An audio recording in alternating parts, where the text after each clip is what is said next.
Hey, what's up, guys? This is going to be kind of a different sort of demo. This is for a personal project of mine. I try to do these every now and again, and I've had this saber for a little while. So this is a very special saber. This is from my buddy Phil over at Kalymian Custom Sabers.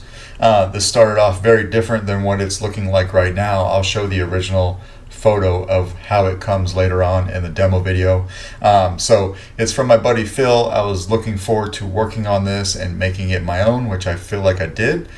We're going to go over my desk and take a look at this, and then further, it's a little bit special because this is the 360th install that I've done this year. 360th install. 5 more installs this year, and I will have averaged 1 a day. So very much trying to get to that, and I probably will. But 360 installs in 1 year, it's a lot. And it was nice to be able to have that number land on something that was for me. So let's go over my desk and take a look at it. I'll show you guys what I did, how it started out looking, and then I'll also show you where you can pick one up if you're wanting to do one for yourself. All right, thanks.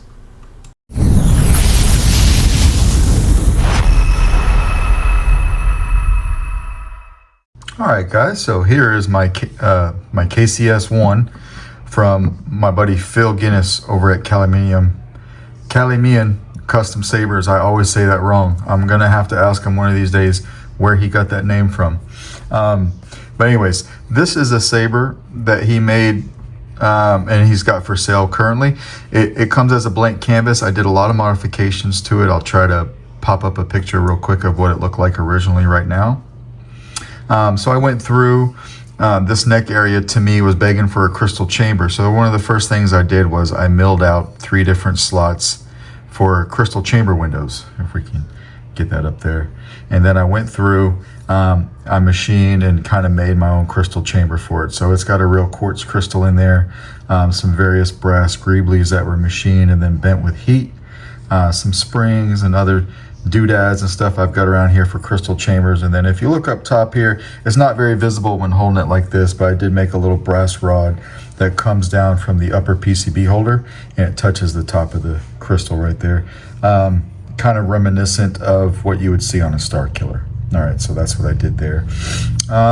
What else did we do? We're running a KR Sabers V4 lit PCB in there. This saber originally comes as, if you can remember from the picture I just showed, it has 5 different sections of knurling on the grip. So I machined down the top 2 sections and the bottom 2 sections, and I just replaced them with kind of like a sporadic leather wrap. I got the idea from my buddy Benji over at Nerf Herder Customs, although this does look a lot different than his. I was trying to emulate it, came up with my own thing, but he had served as the inspiration for this wrap. So kind of like just like it was thrown on there. It doesn't have a really good pattern, and that's kind of the look I was going after. All right, so some various machining along the neck. I did play with the pommel just a little bit. So I was machining just a few pieces down here. I think I took a little bit off of here, but the general shape is still the same. This saber does come with a coating on it, so you can't just go to weathering it. You have to take the coating off. You can do that a few different ways. If you don't have a lathe, you can do it with some different chemicals, some oven cleaner and things like that. What I chose to do, since I was over here machining anyway, is I just chucked up this entire thing in different sections. I took 1 millimeter of material off the entire thing. So basically what I did was I just machined that coating off so that I could expose the raw aluminum and I could get to weathering it. All right, so I weathered it kind of all over here. It is a single switch setup, so this is a brass plunger. The plunger's right here, and of course that acts as everything, and I'll fire it up here in a second. All right, so we've got that. Getting to the chassis, just unscrew this here, take this off, and then this is what the chassis looks like. I did print this in black carbon fiber. Some greeblies here. It says KCS-1 in Arabic over here. I had enough room in English to put KCS-1 Saber over here. All right, and then it says Kalymian Custom Sabers over here in Arabic. A removable battery setup, so this takes an 18650 We'll throw that in there. This is my usual setup. No matter what saber I do, what kind of chassis I'm designing, I typically have the same board layout, right? So the board's going to be back here. Access for the SD card and the micro USB is always going to be about right here. You can get to it without moving the board. And there's always going to be a kill switch right in front of the board. That's kind of just how I like to do it. All right, 28 millimeter Smuggler's Outpost Elite speaker. So when we fire this up, you can see the crystal kind of going there. This is running the Scraptech sound font from my dude Keenan over at KCS. So we'll just screw this back on tight. Get the crystal chambers kind of pulsing there till we turn it on. So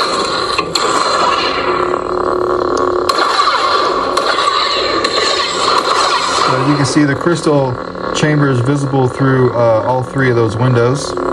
Side window, front, and of course the other side. So I just try to make it kind of greedily heavy. That's a very nice sound to it. You can see the speaker right there.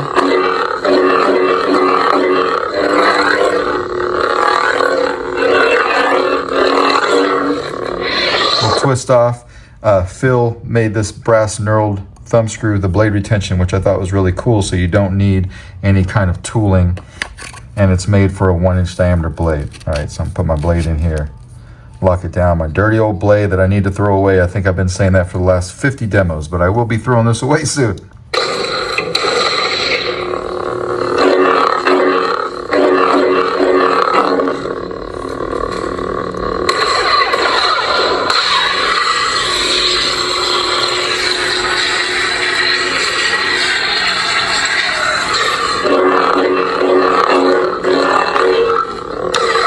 Good flash on the flash.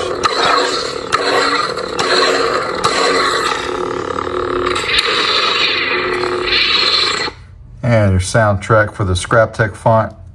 Scraptech. Whoops, that's a double tap. On a single button setup that I don't do very often.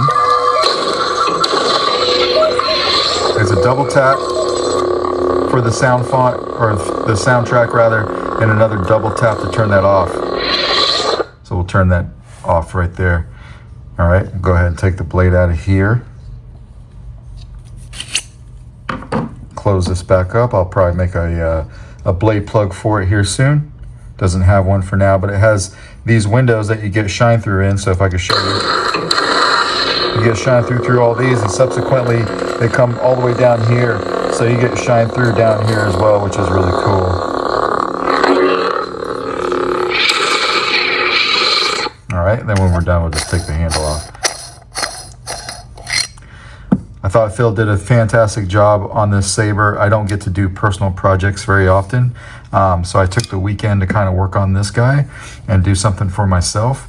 It was a very fun saber to work on. I'm going to put a picture of his Facebook page up right now. If you guys are looking to get one of these to do any kind of customizations, I would just log on to Facebook and reach out to Phil over at his page.